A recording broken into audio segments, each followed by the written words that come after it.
So here I am, recuperating from a really bad cold, a killer cold, in fact.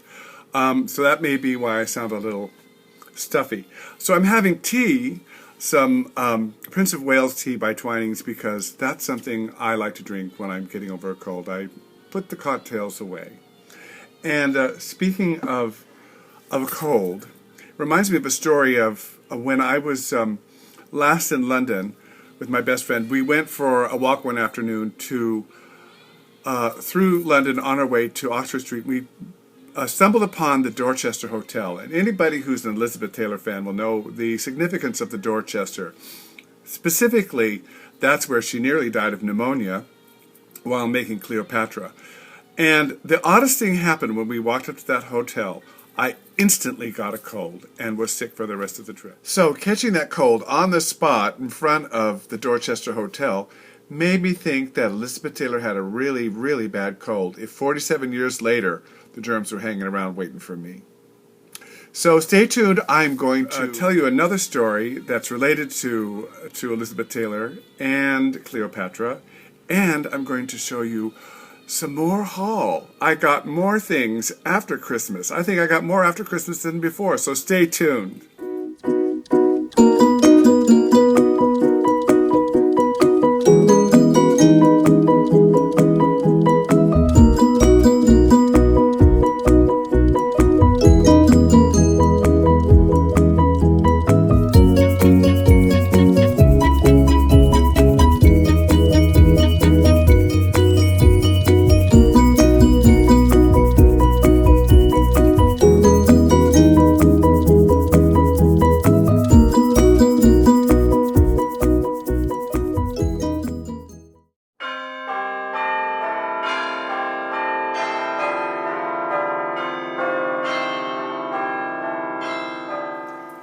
So the first thing I got was a couple of late Christmas presents, and one of them is this wonderful book that my niece sent to me.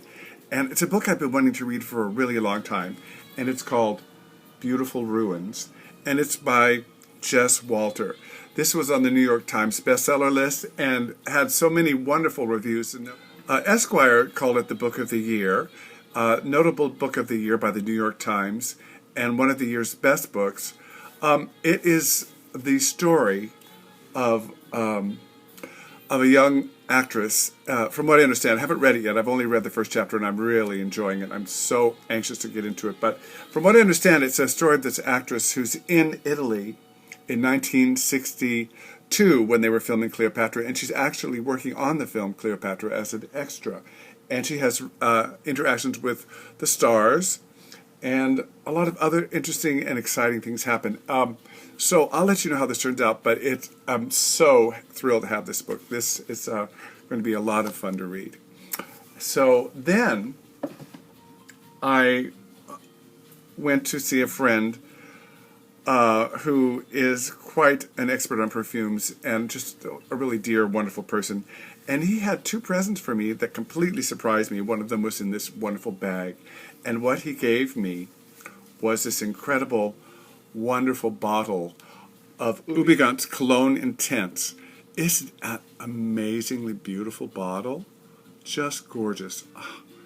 So I've worn it. I love it. And it's a citrus aromatic. Some of the major notes are tarragon, lemon, pink pepper, and some other notes involved. And it really is, it's perfume strength. It is a parfum. But it's called Intense Cologne. So there you have it. It really is a wonderful, beautiful gift. Then he gave me in this little gold bag this beautiful fragrance from the house of Paris Monte Carlo.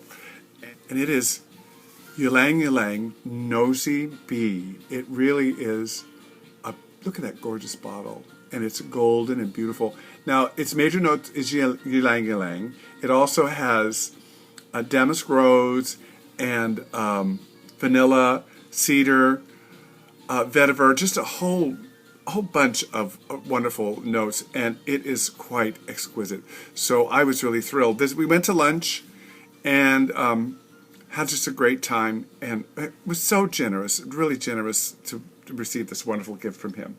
Then later that day, I went to the Snewen Ballet, and a friend of mine by the name of Vincent, he's starting a new fragrance line. His name is Vincent Dreamhouse, and he gave me this incredible, not yet released perfume of his, and it's called Faux Evil. It's spelled Eviel, evil but like a veil, Evil. And the name of the house is Ikiro. I guess that's the name of the house right there. There you can see. And wait till you see this bottle. It is just amazing. Here we go. Just amazing. I haven't opened it yet because it is so beautiful. And when I open it, I'm going to have to break that wax seal that you see right there. Just utterly gorgeous. It's handmade.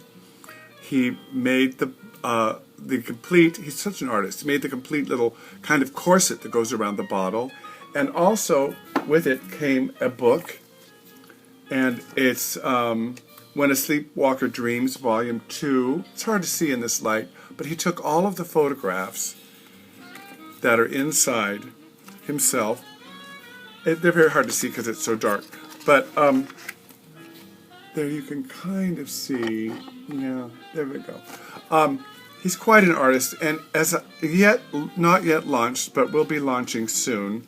And really, just was so flattered that he gave this to me. He works with this new ballet, and invited me to come see the ballet and took me backstage. It was a wonderful Christmas ballet, and then presented me with this wonderful, very thoughtful gift. And I will be reviewing that in the future. Then, oh, I forgot to show you this, that my friend who gave me the Hubigant, he gave me a sample. This is a vintage sample from when it first was launched, and so I get to smell Vintage Kuros by Yves Saint Laurent. This is the little sample case, and it's been stored in a dark, well, see that, I don't want to open it yet, but here we go. I'll just slip it out this way. There's the little sample bottle. There's Yves Saint Laurent. So it's been stored in a dark, cool place all these years, and I'm really, really anxious to smell this and give you a review. Then also, another review that will be coming up very shortly is I finally got my sample of Zoologist, the new Hummingbird, and this the perfumer on this is Shelley Waddington, one of my favorites, and I'll put a link down below to an interview I did with her, but I'll be reviewing that shortly. Then, today, my best friend gave me something just gorgeous. It is a classic. It is something I've wanted for a very long time, and it comes in a quite famous colored red box.